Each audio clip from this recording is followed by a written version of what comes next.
In this module, we will discuss systematic collection, especially the importance of systematic collection. Systematic collection जो कि हम museums के अंदर महफूज रखते हैं, इसकी क्या इम्पोर्टेंस है? सबसे पहले तो कि जो हिस्टोरिकल जो रिकॉर्ड है वो महफूज हो जाता है, ये सेफ हो जाता है। दूसरा, बहुत सारे स्पेसिमेन ऐसे होते हैं जो बहुत रेयर होते हैं। ऐसे जो रेयर स्पेसिमेंस होते हैं, इसका म्यूजियम के अंदर परमानेंट रिकॉर्ड रखा जाता है, ताकि कोई भी रिसर्चर जो है, अगर इस रेयर स्पेसिमेन इसके करेक्टर्स की स्टडी करना चाहता है, तो वो म्यूजियम के अंदर आके इस स्पेसिमेंस के ऊपर स्टडी कर सकता है। अगर वो चाहे तो वो म्यूजियम क्यूरेटर से बोरो भी कर सकता है।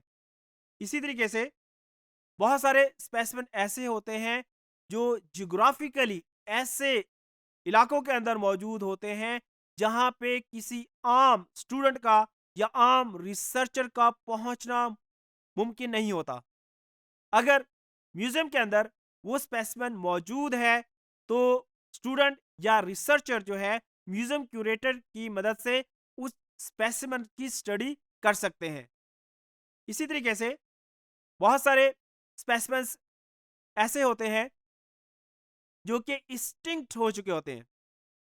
अब ऐसे स्पेसिमेन जो है, अगर इसके ऊपर कोई भी पर्सन स्टडी करना चाहता है, तो ये स्पेसिमेन क्योंकि अब अवेलेबल नहीं है, अगर इसको कहीं से कलेक्ट करना चाहता है कोई भी पर्सन, तो इसकी कलेक्शन अवेलेबल नहीं हो सकती क्योंकि ये एक्सटिंक्ट हो चुका है।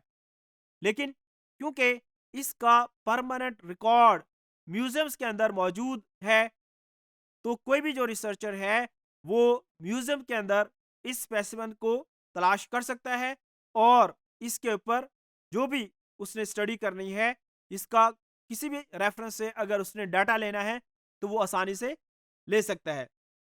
इसी तरीके से जो म्यूजियम्स होते हैं, ये किसी भी इलाके का जो रिकॉर्ड होता है, वहां का जो फाना है, उसको प्रॉपर डॉक्यूमेंट करने में बहुत मददगार साबित होते हैं। म्यूजियम स्पेसिमेन की मदद से अगर कोई भी पर्सन ये वेरीफाई करना चाहता है कि जो कलेक्शन उसने की है, क्या उसने उसको प्रॉपर आइडेंटिफाई किया है। फॉर एग्जाम्पल, लिटरेचर के अंदर एक एनिमल का जिक्र है और ये मेंशन है कि इसका जो टाइप स्पेसिमेन है वो किसी म्यूजियम के अंदर मौजूद है।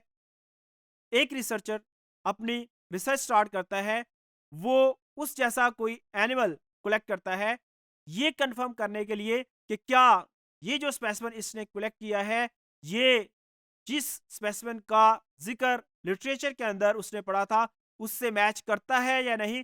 तो वो म्यूजियम को अप्रोच कर सकता है, वहां से उस स्पेसिमेन को देख सकता है और अपना जो स्पेसिमेन है, अपने स्पेसिमेन के कैरेक्टर उस स्पेसिमेन के कैरेक्टर के साथ मैच करके ये फैसला कर सकता है कि दोनों स्पेसिमेन जो है एक ही स्पीशीज से बिलोंग करते हैं या नहीं। इसी तरीके से म्यूजियम के अंदर जो कलेक्शन अवेलेबल होती है, उसके साथ दूसरे जो स्पेसिमेंस हैं उसका कंपैरिजन किया जा सकता है। बहुत सारे जो रिसर्चर्स हैं वो कंपैरेटिव स्टडीज कर रहे होते हैं।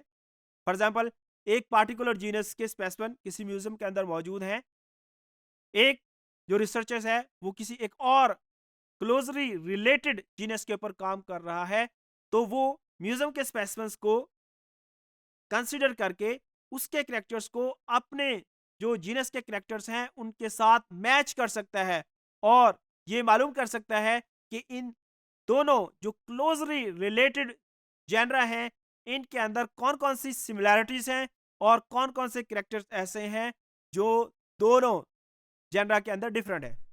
इसी तरीके से जो म्यूजियम स्पेसिमेंस होते हैं, म्यूजियम स्पेसिमेन ये स्टूडेंट्स के लिए, रिसर्चर्स के लिए टीचिंग मटेरियल प्रोवाइड करते हैं, क्योंकि बहुत सारे इदारों के अंदर जो म्यूजियम्स होते हैं वो अटैच्ड होते हैं उस इदारे के साथ।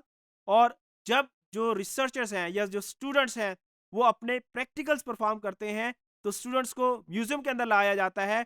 उनको मुख्तलिफ किस्म के जो एनिमल्स हैं उनकी जो कलेक्शन म्यूजियम के अंदर अवेलेबल होती है वो दिखाई जाती है।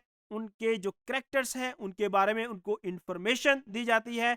तो इस तरीके से जो म्यूजियम स्पेसिमेंस हैं ये टीचिंग और रिसर्च के लिए बहुत फ़ायदेमंद होते हैं। इसी तरीके से जो म्यूजियम के अंदर अवेलेबल स्पेसिमेंस हैं इसकी बेस के ऊपर जब हम इनके करेक्टर्स की स्टडी करते हैं तो उससे हम ये अंदाज़ा लगा सकते हैं कि कौन से ऑर्गेनिज्म इसके अंदर ऐसे हैं जो कि आपस में एक दूसरे से रिलेट करते हैं और कौन से ऐसे ऑर्गेनिजम्स हैं जो एक दूसरे से रिलेट नहीं करते।